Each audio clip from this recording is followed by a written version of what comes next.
శ్రీనివాసరావు పారిపోయాడు. పారిపోయిన తర్వాత ఆళ్ళు మమ్మల్ని కిడ్నాప్ చేసి కాకర్ల అడవిలోకి జీడిమెట్ల అవతల కాకర్ల అడవిలో ఫారెస్ట్‌లోకి తీసుకెళ్ళిపోయారు.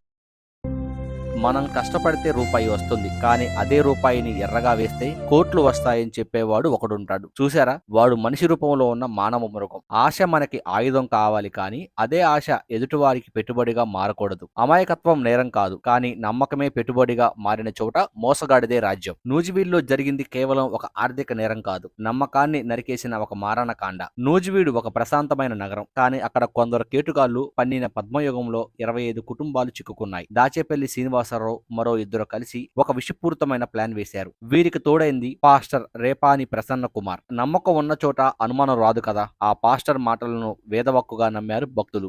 మా దగ్గర రైస్ పూలింగ్ సామాగ్రి ఉంది, వీటి విలువ 100 కోట్లు. అమెరికాలో నాసా శాస్త్రవేత్తలే స్వయంగా వచ్చి వీటిని కొనుగోలు చేస్తారు. మీరు 1,00,000 ఇస్తే చాలు, తిరుగు ప్రయాణంలో అది ₹1,00,00,000 అవుతుంది అంటూ కళ్లకు గట్టినట్లు ఫోటోలు చూపించి మభ్యపెట్టారు.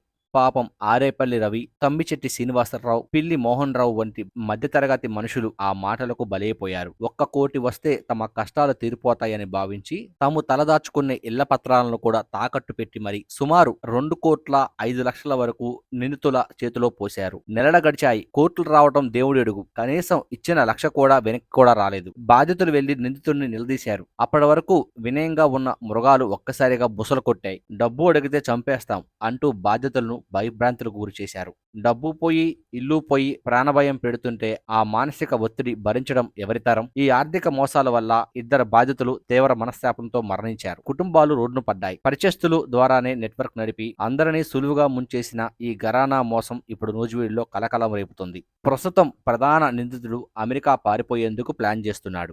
బాధితులు లబోదిబోమంటూ నూజివీడు పట్న సీఏ సత్య శ్రీనివాస్ దగ్గరకు చేరారు. కేసు నమోదైంది. దర్యాప్తు వేగవంతమైంది. పోలీసుల నిఘా ఇప్పుడు ఆ నిందితుల కదలికలపై ఉంది. గుర్తుంచుకోండి, గాలిలో వచ్చే డబ్బు గాలిలోనే పోతుంది. కష్టపడకుండా కోట్లు వస్తాయంటే అది మీ కొంప ముంచే స్కీమ్ అని గ్రహించండి. రైస్ పూలింగ్ అనేది ఒక అశాస్త్రీయమైన మోసం. సైన్స్ పేరు చెప్పే దోచుకునే ఇలాంటి కేటుగాల పట్ల అప్రమత్తంగా ఉండండి. మీ చుట్టూ ఇలాంటి వారు కనిపిస్తే వెంటనే పోలీసులకు సమాచారం ఇవ్వండి. మీ ఆశను ఇంకొకరికి పెట్టుబడిగా ఇవ్వకండి.